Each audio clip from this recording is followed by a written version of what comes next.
Wapendwa mahujaji wa matumaini, furahini katika Bwana siku zote. Tena nasema furahini. Tupo katika Dominika ya 3 ya Majilio ndugu zangu. Gaudete Sunday, Dominika ya furaha.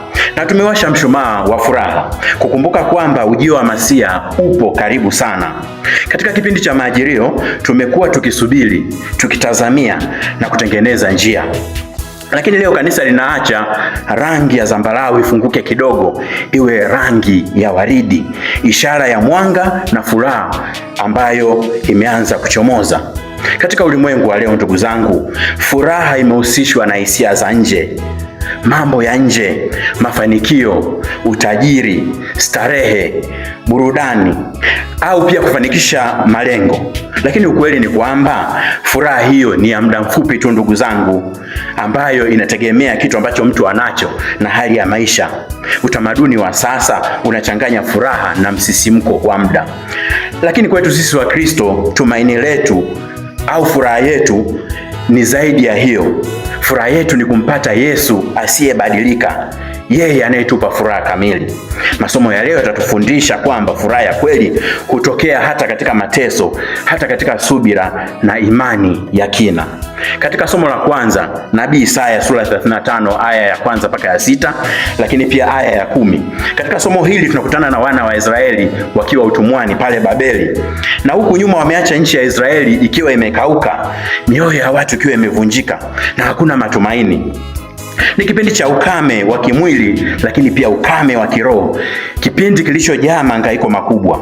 Hapo ndipo Nabii Isaya anakuja na maneno akisema kwamba jangwa litafurahi. Anatupa pia taswira za mabadiliko mengine, kwamba jangwa litachanua, viwete wataruka kama ayala, bubu watapaza sauti, na wale waliohukumiwa watarudi wakiimba nyimbo.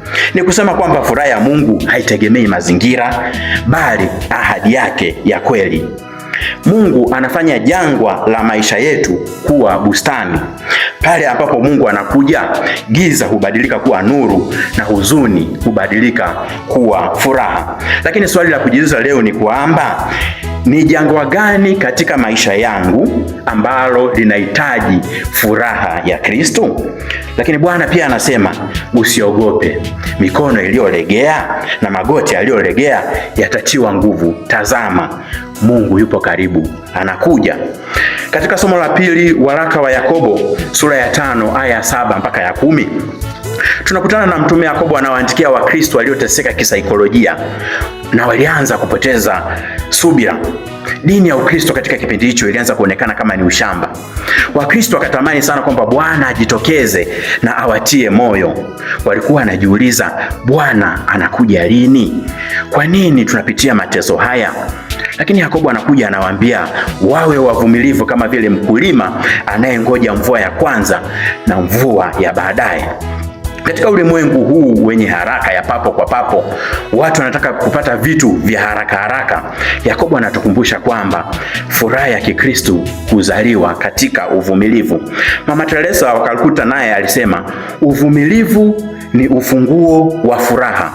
Anayevumilia anampa Mungu nafasi ya kufanya kazi ndani yake.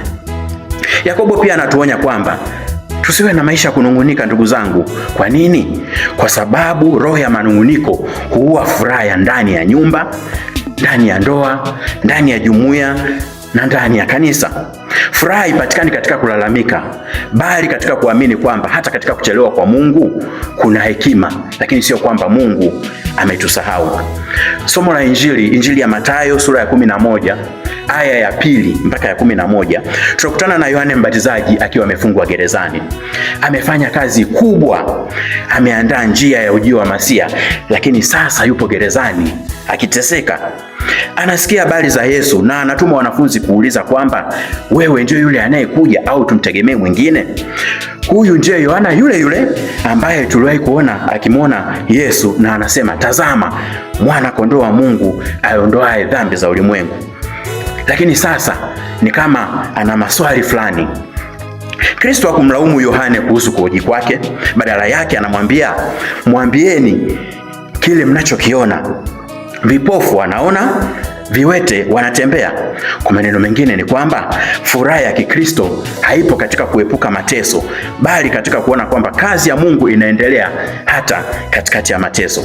Yohana anatufundisha somo la muhimu leo kwamba hata watakatifu wenyewe huwa wanapitia vipindi vya mashaka, lakini hawakati tamaa. Ndugu zangu, furaha ya kweli haiondolewi na dhoruba zetu katika maisha. Hupungua tu kwa muda ili tuone tena upya kwa nguvu zaidi. Hii ndio furaha ya Majilio ndugu zangu. Furaha iliyojikita sio tu katika hali za maisha, bali katika imani. Wapendwa mahujaji wa matumaini, Dominika ya leo inatuita kuwa watu wenye matumaini hata katika majangwa yetu ya maisha. Tunaitwa kuvumilia, tunaitwa kuwa na subira wakati wa kungojea majibu ya Mungu. Na pia tunamtazama Kristo hata katika muda tunaopitia vifungo vya maisha. Leo tumwombe Bwana atupe furaha ambayo dunia haiwezi kuitoa wala kuiondoa. Furaha ya kuona kazi ya Mungu muda wote, hata kama neema zake zinachelewa. Furaha ya kusubiri kwa imani. Furaha ya kutambua kwamba Masia yupo karibu sana. Tuungane na Mtakatifu Paulo ambaye aliyasema maneno kwa Filipo kwamba furahini katika Bwana siku zote, katika nyakati zote, tena nasema furahini. Na furaha hii ichomoze katika mioyo yenu, ichomoze katika majumba yenu, ichomoze katika kazi zenu, katika parokia yetu na katika taifa letu. Kristo ndiye tumaini letu. Do not be afraid.